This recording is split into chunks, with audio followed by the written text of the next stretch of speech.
civilização egípcia nasceu às margens do rio Nilo. Os egípcios se beneficiaram de seu regime de cheias.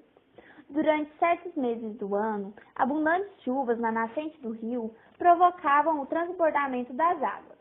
Ao final das cheias, o rio voltava ao leito normal e as margens ficavam fertilizadas, o que tornava possível uma rica agricultura. Houve um aumento populacional muito grande no Neolítico. Então, foram necessárias obras hidráulicas, como a construção de diques e canais para o cultivo agrícola. Essas obras eram realizadas e comandadas pelas coletividades locais e regionais, conhecidas como nomos, governadas pelos nomarcas. A atuação dos nomarcas, a expansão das atividades agrícolas e as disputas regionais contribuíram para a união dos nomos, dando origem, então, ao Alto Egito ao sul e ao Baixo Egito ao norte, em aproximadamente 3.500 a.C. A unificação do Estado egípcio se deu em aproximadamente 3.200 a.C., primeiro reino a ser unificado e comandado pelo faraó. Ao longo de milhares de anos da história antiga egípcia, prevaleceu a servidão coletiva, onde os camponeses eram obrigados a realizar grandes obras de irrigação coordenadas pelo Estado, além de construir depósitos para armazenagem, templos, palácios e monumentos funerários. Tais obras eram realizadas no período das cheias, quando as atividades agrícolas eram interrompidas temporariamente. O Egito era um grande produtor de cereais, em especial trigo, algodão, linho e papiro. Havia criações de cabras, carneiros, gansos, e o rio oferecia a possibilidade de pesca. Praticava-se o artesanato e a produção de tecidos e vidros. A construção naval também era significativa. A organização da sociedade era bastante rígida. Com o início do período dinástico, o Império Egípcio, a partir da unificação, o faraó passou a concentrar todos os poderes e a maior parte das terras, sendo considerado, então, um deus vivo. Tratava-se, portanto, de uma monarquia teocrática.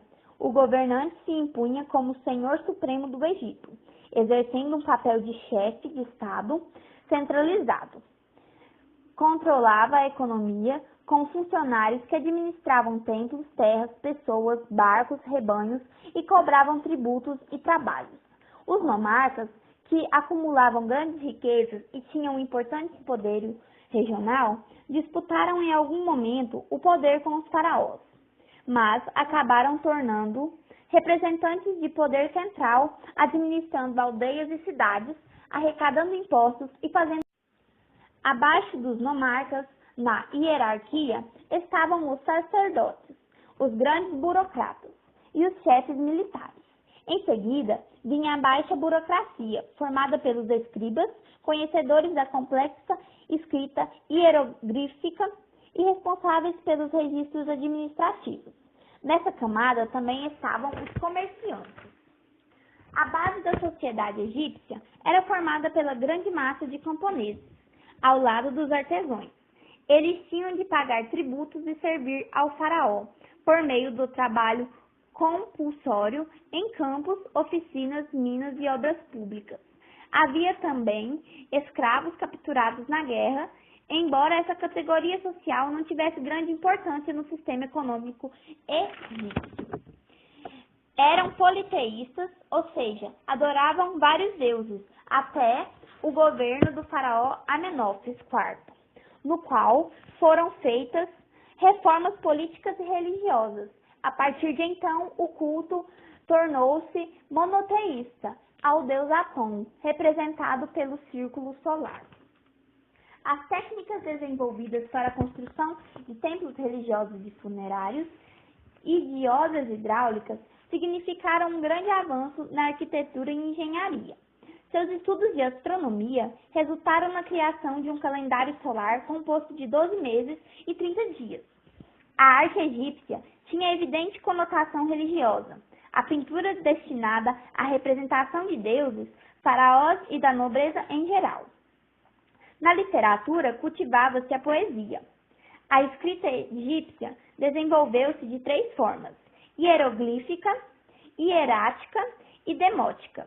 mais recente e popular, formada por cerca de 350 sinais. A história egípcia é dividida em 3 grandes períodos: o Antigo Império, o Médio Império e o Novo Império.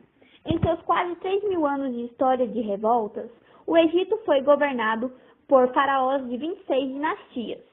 O Egito foi dominado por vários povos durante quase 2.500 anos, tendo se tornado inicialmente província do Império Persa, território que posteriormente foi ocupado pelos macedônios, romanos e árabes.